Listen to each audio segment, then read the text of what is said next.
नमस्कार, मी आरती. Maharashtra express news मध्ये आपले स्वागत. तर पाहूया आजच्या काही विशेष घडामोडी. अखेर प्रशासकीय राजवट संपली.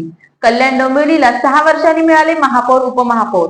महापौरपदी ऍडव्होकेट हर्षाली थविल चौधरी तर उपमहापौरपदी राहुल दामले यांची निवड. कल्याण डोंबिवली महानगरपालिकेमधील 1983 नंतरची सर्वात मोठी राजवट आता संपली. कल्याण डोंबिवलीला तब्बल 6 वर्षानंतर महापौर आणि उपमहापौर मिळाले. विशेष सर्वसाधारण सभेमध्ये या पदासाठी निवडणूक प्रक्रिया संपन्न झाली.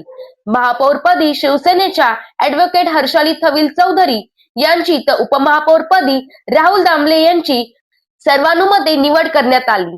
कल्याण डोंबिवलीच्या महापौर आणि उपमहापौर पदासाठी प्रत्येकी एकच अर्ज आल्याने तसे पाहता आजची ही निवडणूक म्हणजे निव्वळ औपचारिकता होती.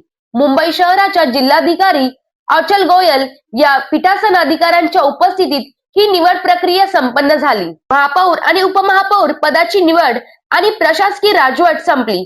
विशेष म्हणजे 1983 नंतरची सर्वात मोठी असणारी प्रशासकीय राजवट आता अवघ्या काही तासात संपुष्टात आली. 1983 मध्ये कल्याण डोंबिवली महानगरपालिका स्थापन झाल्यानंतर लागू झालेली प्रशासकीय राजवट तब्बल 1995 पर्यंत म्हणजेच तब्बल 12 वर्ष होती. त्यानंतर कोविडमुळे 2020 मध्ये कार्यकाल संपल्याने कल्याण डोंबिवली महानगरपालिकेवर प्रशासकीय राजवट लागू झाली होती. मात्र आता कल्याण डोंबिवलीच्या महापौर आणि उपमहापौर पदाची निवड झाल्याने गेल्या 6 वर्षापासून असलेली ही प्रशासकीय राजवट संपुष्टात आली आहे. यावेळी कल्याण डोंबिवली महानगरपालिका नवनिर्वाचित महापौर हर्षाली थविल चौधरी यांनी आपली प्रतिक्रिया दिली. मी सगळ्यांचं पहिले धन्यवाद करते की तुमच्यामधून मला आज संधी मिळाली आहे. खरं तर आज आहे आपण महापौर म्हणून निवड करताय, पण मी एवढं सांगेन आज छत्रपती शिवाजी महाराज, राज्यघटनेचे शिल्पकार डॉक्टर बाबासाहेब आंबेडकर, आद्य क्रांतीसूर्य क्रांतिकारक बिरसा मुंडा आणि राघोजी भांगरे आज यांच्यामुळे मी याच्यावरती बसले आहे, पदभार सांभाळते आहे.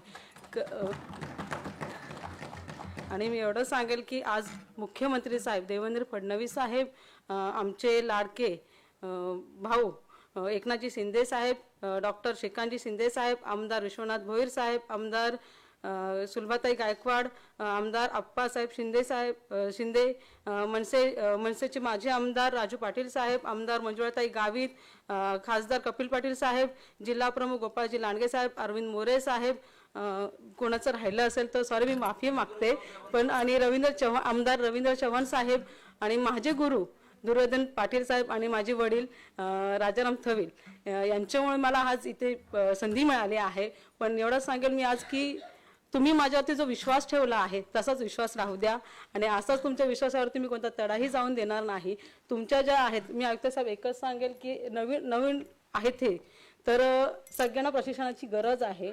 तर प्रशिक्षण हे दूर न लावता इथेच कुठेतरी जवळपास लावावं, कारण की नवीन निर्वाचित असल्यामुळे महिला त्यामुळे ते नवीनच लावा. आणि मी एवढं सांगेल की ही जबाबदारी माझ्यावरती खूप मोठी टाकली आहे, तर मी याचं कुठेतरी सोनं करेल. प्रशासनाला एवढं सांगेल की अधिकारी इथे बसणं गरजेचे आहेत. काय होतं, आम्हीही लास्ट टाइम तिथे बसली होती नगरसेविका म्हणून, तर अधिकारी काय व्हायचे की कुठेतरी बाहेर जायचे, आम्ही बाहेर गेलो, त्यांचा विषय असल्यानंतर अधिकाऱ्यांनी इथं असणं गरजेचं आहे. कारण की सगळ्यांना कळलं पाहिजे की बाबा काय महासभेत होतंय. जर तुमची कामं आहेत ठीक आहे, आम्ही मान्य करतो, आमची कामं असतात, तिथे सगळेजण कामच करण्यासाठी नगरसेवक आहेत. आम्ही जनतेने आम्हाला दिलेलं निवडून आहे. तर ह्यासाठी मी तुम्हाला एक सांगेल, प्रत्येक अधिकाऱ्याला तुम्ही एक रूल सांगा की बाबा इथं बसणं गरजेचं आहे, त्यांनी इथं आवर्जून बसा. आणि काही जनतेने आम्हाला दिलेलं आहे तर मग ते जनतेचे सॉल्व प्रश्न करावे लागतील.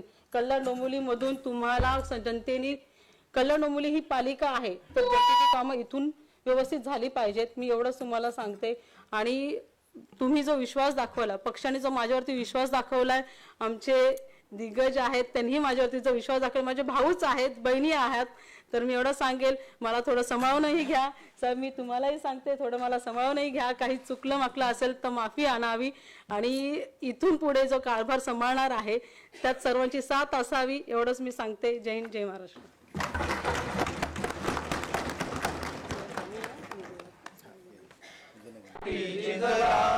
दिल्लीचेही तख्त राखितो महाराष्ट्र माझा, जय जय महाराष्ट्र माझा, गरजा महाराष्ट्र माझा. भारत माता छत्रपती की शिवाजी महाराज की जय. धर्मवीर संभाजी महाराज की जय.